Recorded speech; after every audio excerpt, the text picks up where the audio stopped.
అలాగే intelligence department వారికి విచ్చేసినటువంటి అందరికీ కూడా హృదయపరమైనటువంటి నమస్సుమాంజలి. ఈరోజు విజయవాడ ప్రెస్ క్లబ్లో ఆంధ్రప్రదేశ్ ప్రభుత్వానికి కాపు రిజర్వేషన్ పోరాట సమితి పక్షాన మా యొక్క నిరసన కాలాన్ని వినిపించడం కోసం ఈ పాత్రికేయ సమావేశం ఏర్పాటు చేయడం జరిగింది. దశాబ్దాల కాలం నుంచి కాపు, తెలగ, బలిజ, ఒంటరి కులాలు పాలక పక్షాల వారి యొక్క కుల వివక్షకి, సౌతి తల్లి ప్రేమకి గురవుతూ మరి రోజు రోజుకి కూడా ఈ కులం వెనుకకు నెట్టివేయబడి మరి మేము వెనకబడిపోతూ ఉన్నాం. ఏ రంగంలోనూ కూడా మా జనాభాకి తగిన విధంగా మాకు న్యాయం జరగట్లేదు. అదే విషయాన్ని మేము గౌరవ మంత్రిమండలి వారి దృష్టికి, అదేవిధంగా గౌరవ శాసనసభ దృష్టికి కూడా తీసుకురావడం జరిగింది. ఈ ఆంధ్రప్రదేశ్లో కాపులు ప్రభుత్వ ఉద్యోగులుగా కేవలం 1% మాత్రమే ఉన్నారు. జనాభా సుమారు 1/4 ఉంటే, రాష్ట్ర జనాభాలో 1/4 ఉంటే ఉద్యోగస్తులుగా 1% మాత్రమే ఉన్నారు. కాపులంతా ఎక్కడ ఉన్నారంటే అసంఘటిత రంగంలో ఉన్నారు.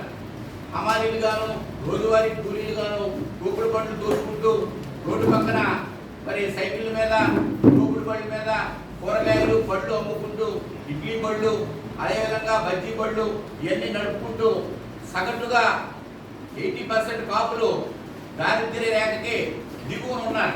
ఇది ఆంధ్రప్రదేశ్ ప్రభుత్వం గమనించారు. మరి దశాబ్దాల కాలం నుంచి కూడా ఈ కులానికి తీవ్రమైనటువంటి అన్యాయం జరుగుతుంది. అన్యాయం ఏ విధంగా జరుగుతుందో మేము శాస్త్రీయంగా అనేక సందర్భాల్లో ప్రభుత్వం వారికి మరి మేము విన్నవించుకోవడం జరిగింది. ఈరోజు ఉదయం కూడా గౌరవ ముఖ్యమంత్రి గారికి, అదేవిధంగా వారి తనయులు నారా లోకేష్ గారికి, అదేవిధంగా డిప్యూటీ చీఫ్ మినిస్టర్ గౌరవనీయులు కొణిదెల పవన్ కళ్యాణ్ గారికి, మున్సిపల్ అడ్మినిస్ట్రేషన్ మినిస్టర్ నారాయణ గారికి కూడా వారి సమయం ఇవ్వమని చెప్పి మేము వినతిపత్రం సమర్పించడం జరిగింది. వారు మా వినతిపత్రాన్ని పరిగణలోకి తీసుకుని వారి సమయం ఇస్తే ఈ కులం యొక్క వాస్తవ సమస్యలు వారి ముందు పెడతాం. మాది సింగిల్ డిమాండ్, ఏకైక డిమాండ్తో మేము పోరాటం చేస్తున్నాం. మా దగ్గర 10 డిమాండ్లు లేవు.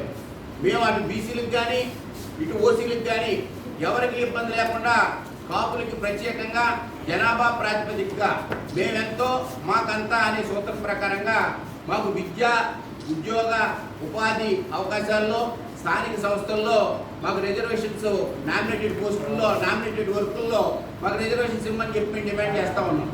ఎక్కడా కూడా పంచాయతీ వార్డు మెంబర్ల దగ్గర నుంచి పార్లమెంట్ సభ్యుల వరకు మా జనాభాకు తగిన ప్రాధాన్యత లేదు. ప్రభుత్వ ఉద్యోగాల్లో లేదు. రెప్యుటేటెడ్ ఇన్స్టిట్యూషన్స్లో ఏ అయితే ప్రభుత్వ విద్యా సంస్థలు, పేరెన్నికల విద్యా సంస్థలు ఉన్నాయో అక్కడ మా జనాభా లేదు. అదేవిధంగా ఉద్యోగాల్లో లేదు. మా జనాభా అంతా కూడా అట్టడుగు స్థాయిలో ఉంది. మీరు కాదు అని అంటే ప్రభుత్వం పారదర్శకంగా గణాంకాలు రిలీజ్ చేయమని మేము అడుగుతున్నాం.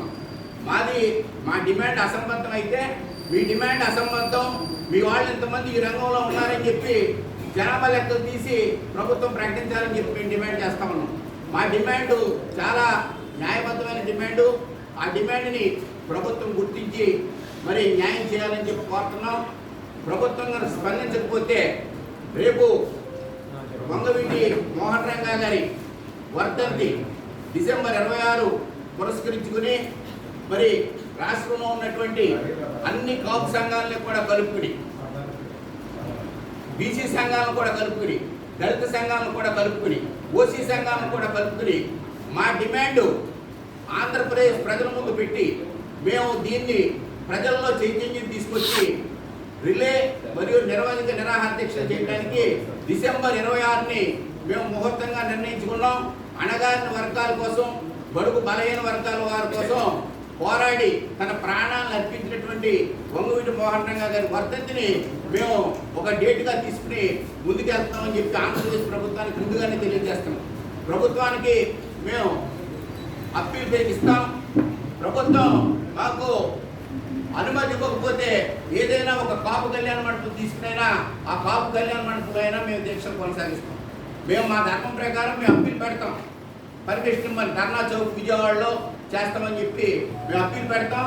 ప్రభుత్వం ఒకవేళ మాకు పర్మిషన్ ఇవ్వకపోతే గోదావరి జిల్లాలో ఏదో ఒక కళ్యాణ మండపం తీసుకుని ఆ కళ్యాణ మండపంలో మేము రిలే నిరవధిక నిరాహార దీక్షలు కంటిన్యూ చేస్తాం.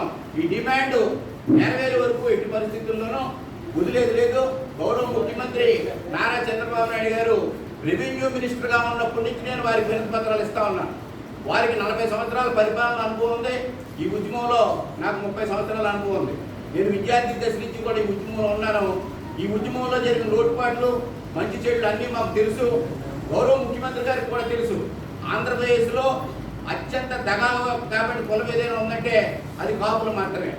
ఈ రాష్ట్రంలో అత్యంత అమాయకులు ఎవరంటే కాపులు మాత్రమే. ఒకసారి వారు ఒకసారి వీరు మమ్మల్ని ఉపయోగించుకుని అధికారంలోకి వస్తారు తప్ప మాకు ఇంతవరకు కాంగ్రెస్ కానీ టీడీపీ కానీ వైసీపీ కానీ ఏమీ న్యాయం చేయలేదు. వీరు ముగ్గురు కూడా కాంగ్రెస్ టీడీపీ వైసీపీ ఒకే బాటలో నడుస్తున్నారు. వీళ్ళెవ్వరూ కూడా మాకు ఇంతవరకు న్యాయం చేయలేదు.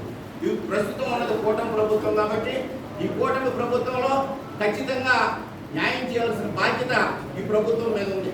బీసీలకి న్యాయం చేయండి, మాకు న్యాయం చేయండి.